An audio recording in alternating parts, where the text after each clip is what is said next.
Hello everyone and welcome to this edition of Trader Talk TV. Today I'm delighted to be joined at the whiteboard by Terry Hornsby, who is CPTO at Reach and EVP at Mantis. Welcome Terry. Thank you for having me. Not at all. And perhaps we can just start with you explaining a little bit about Mantis for anyone who's not familiar with it. What are you doing at Mantis? What kind of product are you building? What are the key things you're focusing on? Yeah, so Mantis started out as kind of a brand safety tool for publishers. It's evolved into a contextual tool now and a data provider really for publishers, agencies and platforms. Cool, great. And that's what we want to get into a little bit more detail about today. We want to sketch out your perspective on data management and activation from a publisher's point of view. So let's get started. You explained to me that you wanted to say a little bit to kick off about the definition of data, how data is understood from the sell side. So yeah, I think again for me, it was always around kind of publishers having some confusion, worries about data and kind of what first party data was, third party data, second party, zero party. I think all these sort of different definitions really. And for us, it was about how do we make that data available for publishers, but also how do we consult with them, work with them on how to use it in their business. And then we evolved that into how do agencies use that data that we can give publisher and agency data, how do platforms use it. So for me, it was more around the what can we do to help, and obviously being a massive publisher ourselves, how we use that data and how we use Mantis always helps with my conversations with other publishers. Yeah, great. So can you start sketching this out for me? I'm gonna do an article page. Love it. So that's the and that's a traditional article page, I guess. Right. So you're gonna have add units, lots of text, maybe an image, and then some little boxes along here. So yeah, I think the main thing for us was kind of when we were looking at technologies as a publisher, it was like what are the gaps there? And kind of you had some technologies that would just look at the URL. So then you would kind of have keywords in there that maybe don't match the context and the emotion and sentiment of the article. Yeah.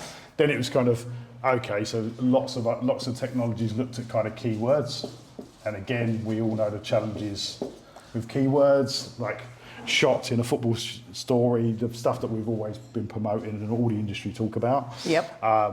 And looking at kind of, okay, what about images? And again, there was not massive amount of technology back in 2019 when Mantis was kind of built that did images well. So again, with images, it was always a kind of, actually you could have a laughing image, but it could be in a sad story. So it's kind of, there was never kind of that nuance or kind of understanding. So the way that we built Mantis was, we sat down and we said, right, how do we read the article? How do we compile the text, the images, and how do we do that in a human way? Yep. So it's kind of, it's a human in the loop in the terms of kind of the AI and the machine learning that we've got.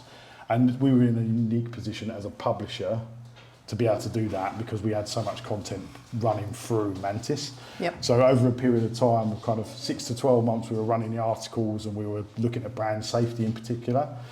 Then COVID hit and it was kind of like, okay, I can't go and see people. So do we double down on kind of brand safety? Because there was lots of stories around Boris Johnson's baby or sports events being cancelled, but they mentioned COVID. So all of a sudden, all these technologies they would be excluded, and exactly. People wouldn't be able to sell inventory around those, yes, exactly. or buy inventory around those stories. Yeah, so we ended up making a contextual marketplace just for COVID, and it was called COVID Safe. And essentially that was publishers could do a light version of Mantis, and we essentially could curate. It was like sort of the first curation type piece of COVID safe content. So all the sporting, celebrity, anything that was kind of mentioning COVID, it could go into that pot, and agencies could feel safe to buy that because it didn't involve death or virus or kind of pandemic, them kind of things. So, so for me, that was the first time that we kind of went, oh, actually, you got an opportunity to test it, really, didn't you? Beyond kind of brand safety, yeah. You would then go and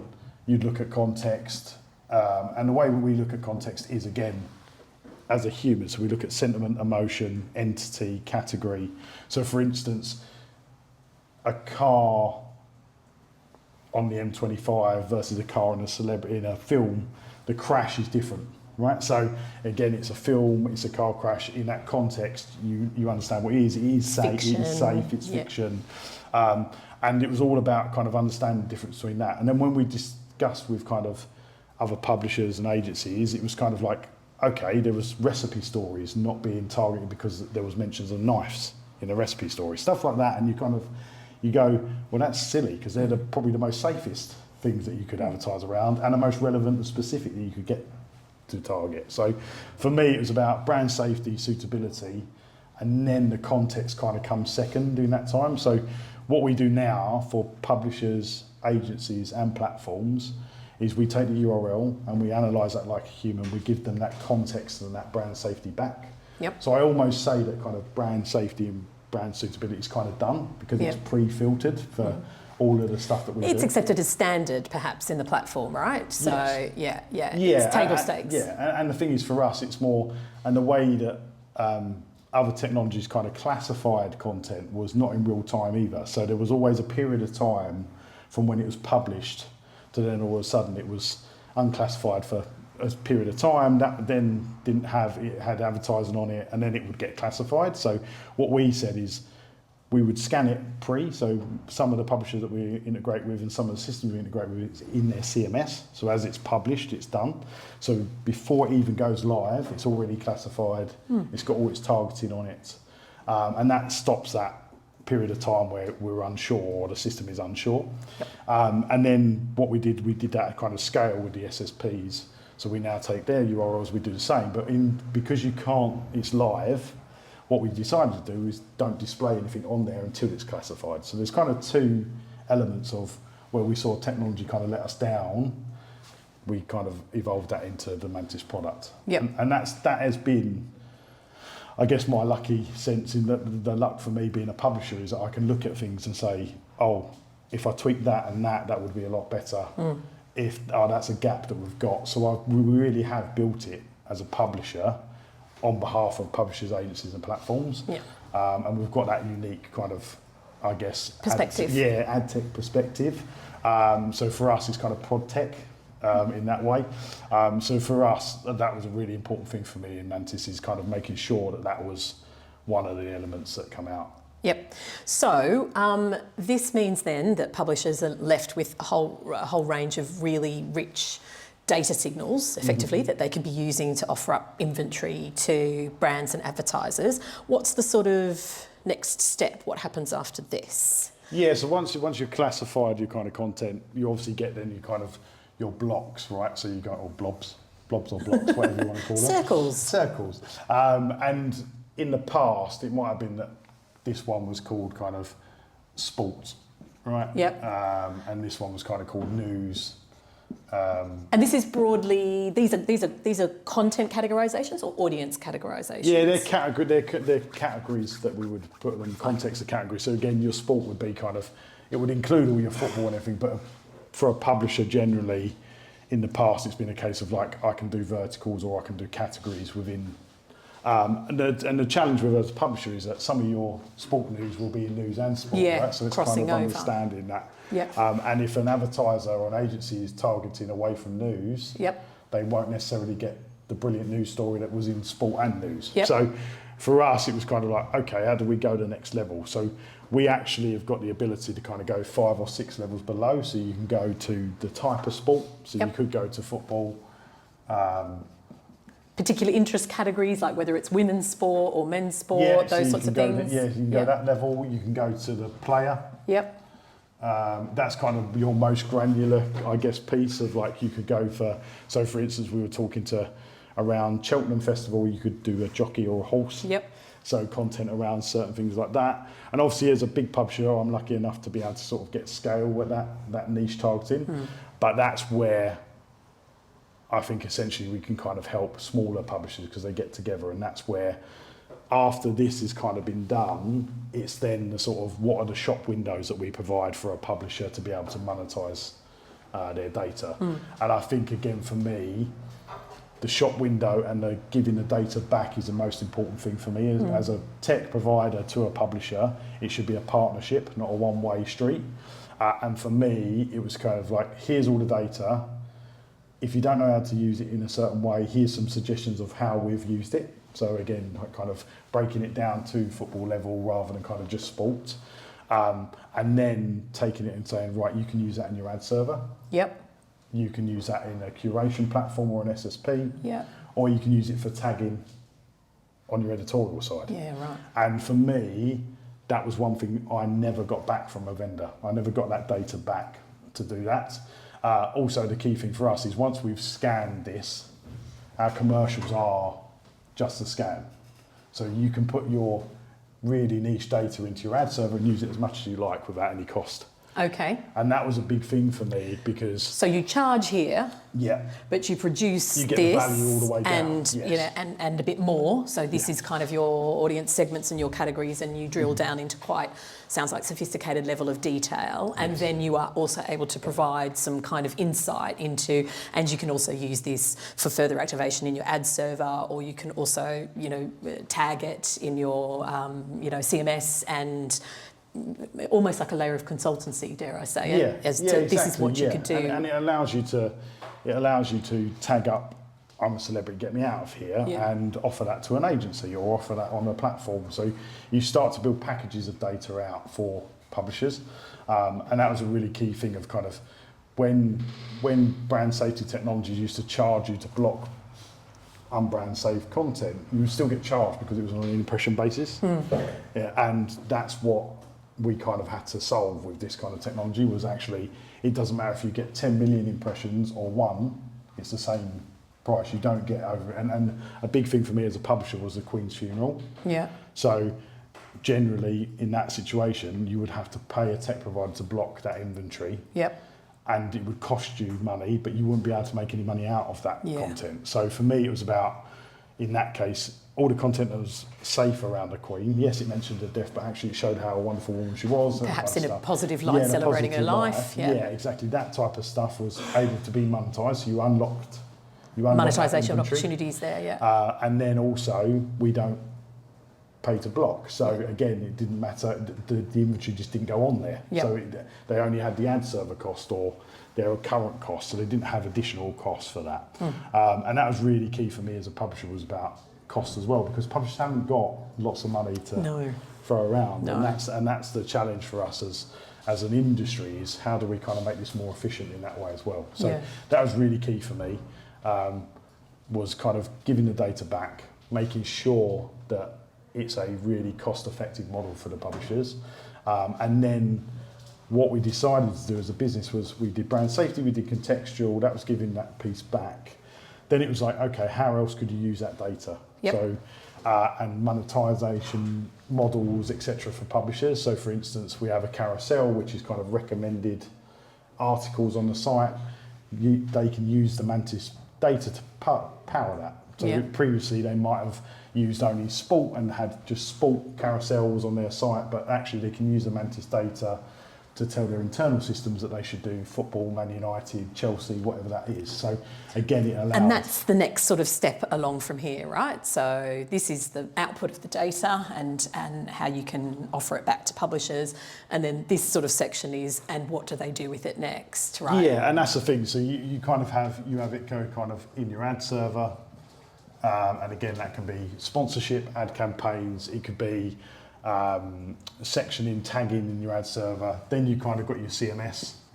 So again, some of the pieces that we've got for CMS tagging is essentially we show the editorial staff what their context of their article's about, whether that's celebrity, but also the people involved in that celebrity, what other links them celebrities have. So David Beckham, for instance, there's Brooklyn, there's Victoria, so it's that element of, oh, okay, that bit of content done really well, so maybe I'll try that. Or and then what you can do is you can link that back. So for instance, like a royal story, you can see that Harry's stories do better than Kate's stories, or the other way around, and you can start to then look and go, oh, actually my users, my audience want more Kate's stories about fashion. So you can go right down to that granular level, and that again sparks idea and engagement, because ultimately as a publisher we want them people to stay on our platforms. And as an agency and an advertiser, you want people engaged in that content. Absolutely. So that kind of helped us do that. Then we kind of we had like kind of what I call as kind of products, and that could be many things. That could be it going into your DMP. So if you've got a data management platform, putting it in there, adding value to your current data sets. So for us, it was about first-party data newsletters about football. Okay. And then we kind of went, okay, you can do newsletters, you can do football content, you can do Man United, you can do... So it was all the kind of different pieces. And then as you start to put it together, you build a really solid data product. So again, that was kind of... And then that also means that for publishers that have got other products outside of perhaps just news and publications, could be events, could be something else, they can start targeted marketing towards these people on that basis, right? Yeah, it's cohorts of just... and essentially what I've talked about in the past is kind of you're targeting the environment. Yeah. And that can be really powerful. And that's and that's kind of... I've always said contextual kind of king, content king, kind of queen. That thing for me is... It's really powerful. If you can target wellies on a rainy day in festival content, that is awesome. And that's kind of where I think a lot of people have said, oh, contextual is not that great. That's because they were doing that. Yeah, right. And to a certain extent, like you said before, you might be advertising a product that is more suitable for women's football than men's football. And actually, you look at it and go, well, I can't do that in that world. So this extra layer of sophistication helps actually bring your contextual targeting more to life, right? And get you some results. Yeah, exactly. And again, for us, it was kind of like, again, doing sun cream, sunglasses for festivals, tents, whatever you kind of look at. And there's loads of different cases where you can, the context really stands out. And that for me was kind of, how do we give all that great data back to the publisher. Yeah, for use elsewhere. So you mentioned earlier on that obviously, you know, it's great using this kind of platform in an environment where you've got tons and tons of content. So let's think about maybe big publishers that have got lots of, you know, content products. What about small, very local publishers? How does it work for them? Does it bring their data? Does it provide this richness for them for targeting purposes in the same way? Yeah, I think there's two ways. So as a small publisher, you could, and same as us, so we're a group of sites, and some of our sites are very small, some are very big. And for us, it was about bringing to life data in every instance. So if you are a small publisher, you will have data. And the first step was just, look, we can scan your 40 articles a day and make sure that you've got that data there. Then they have the choice of offering that out to their SSP or their tech provider and actually sort of grouping up. So again, some of the conversation that the smaller publishers are having is about getting together and creating a food recipe marketplace for the agency that they all take part in. So again, it's about that quality of data and that signal, how small that is. You can have a choice to either partner with someone else or you've got the choice of being big enough on your own. And even for us as a publisher, we looked at doing content partnerships and doing deals with other publishers and other agencies just so they can get the scale. And that's where we step across kind of, yes, we're a pub tech business and at the heart of the publisher, but the reason we do that is to make sure the agencies have got what they get from performance and targeting, etc. And when we talk to agencies about this, they're obviously curating inventory across sites. We can provide that data across all of their sites for their publishers, so the publisher end up getting more revenue from the agency because they are not so little anymore when they're together. So there's choice. If you're a small publisher, you've got that choice of talking to the agency and saying who else is on the platform, and generally they'll be in a place where they could have Mantis data together. Bringing the relationship between the buyers and the sellers a bit closer together as well, right? Yeah, and just making it perform. I think the biggest thing we kind of like, and I bang on about it all the time, but we've always been buyers and sellers, right? It's always been, oh, you're invited to this event, you're sellers. You're invited to this event, you're buyers, and never bring us really together. And I totally understand the kind of social point of that of buyers and sellers don't want to be harassed by each other, I guess, in that kind of sense. But the days of that has gone, and we still don't get in a room together and go, oh, what do you like? And I think when people talk about curation and I guess the challenges of not knowing who curates their content, I think one big thing for publishers is when you take control of your data in this way, you can see what's happening and you can have them conversations with people. And I think that's a big thing to do, is kind of have them conversations, talk to the buyer side and say, look, we've got this opportunity to give you, I don't know, the World Cup next year with all of these publishers, the same taxonomy, the same data, the same classification, because again, one of the challenges that the advertising side has got is there's no unified way of technology doing this, and that's because some are doing this, some are doing this, some are doing a bit of this and a bit of this. They're not doing it in that Bringing kind it all of together. unified way. So for me, it was about giving the publishers the data so they can all have that conversation themselves and they can organise that with their agency and advertisers. One final question, just to sort of scoop some of this together.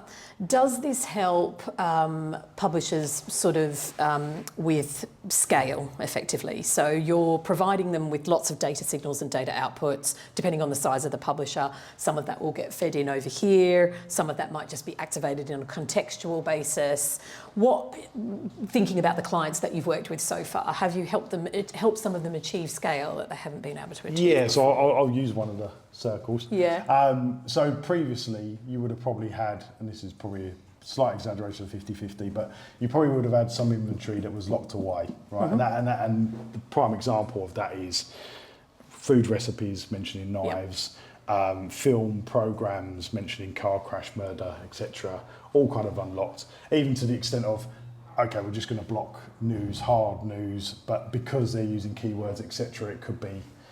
So like I saw one list that had a Paw Patrol on it. That was because some child had choked on a Paw Patrol toy 3-4 years ago. That keyword was still being used. So it's stuff like that kind of, and if you look at latest kind of ones with Taylor Swift, there was bomb threats around Taylor Swift concerts. So Taylor Swift was put on them keyword lists. So there was a portion for publishers, and most of our clients had this portion blocked. So the first thing we do is we unlock that. So we say, look, okay, actually, out of the half, that kind of piece is the only bit being blocked. Because there is still some that needs to be blocked for certain. For sure. And but basically you understand the nuances of what's going into that locked off content to try to reduce the amount of it that's actually genuinely needs to be locked off. Yes, and the journey we normally go on is we run alongside the current publisher's tech or with the agency, and we say, look, we'll run alongside and we'll tell you what we suggest would be okay. So during the Olympics, there was lots of talk about swimmers bombing out of the Olympics, but actually that was fine. So it was kind of a case of like, okay, let's unlock that piece. So unlocking that piece is a big piece for publishers. It helps with their scale. And then once you're in that position of, okay, I'm happy that I'm monetizing as much as I possibly can, or I unlocked the possibility or the opportunity, then you can start looking at, okay, I still might not be bigger in this area or this area, but there will be some data pieces that you are big enough in to run on your own. And then again, because they've got the data, they can reach out to other people, they can reach out to third-party partners, they can reach out to SSPs and say, I know you're doing a curation, I want to be in that curation for sport now. Or because naturally, when a curation platform is done or an SSP is curating inventory, they'll look at the kind of category you lay in. Sometimes, like for us as a publisher, we lay in news, but actually we've got celebrity, we've got sport, we've got tech, we've got gaming. So we should be in every pot, not just the one. And that's what the publishers can have that conversation with. And we can help with that. We're happy to go in and say, look, these are the things we've classified.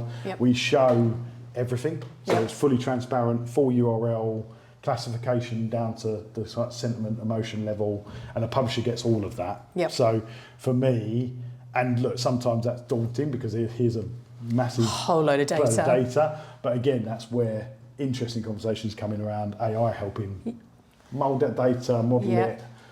So again, we're helping with decisioning processes, etc., to try to sift through massive amounts of data. Yeah, everybody that works at Mantis is really excited about being in publishing. So for us, it's like I get to play with every train set that we walk along, and I go to them, look, this is a possible, and I'll have sessions where I'll go in and say, look, what have we thought about this, or we thought about that, and that's the beauty of Mantis, is kind of you can go in and you can have them conversations, and it's really exciting when you leave a room and they're as excited about the future as you are. And that's the key thing, and I think that's the real piece. It's about listening to what your client needs, user needs are, and then being able to adjust that in a way that we can. And for us, it's all about moving and listening to the challenges that we've got as an industry and addressing them. Yeah, from a publisher point of view as well, which is great. Exactly. Fantastic. Thanks very much, Terry. No It was great to worries, get a thank bit you of a walkthrough of the Mantis proposal and product. And it's also really exciting to look under the hood of, you know, a piece of publisher technology, you know, derived from within a publishing organisation and designed specifically for publishers to help them monetise their businesses. So thank you very much. Thanks for coming to the whiteboard. Cheers, thank you. Thanks for watching this edition of Trader Talk TV.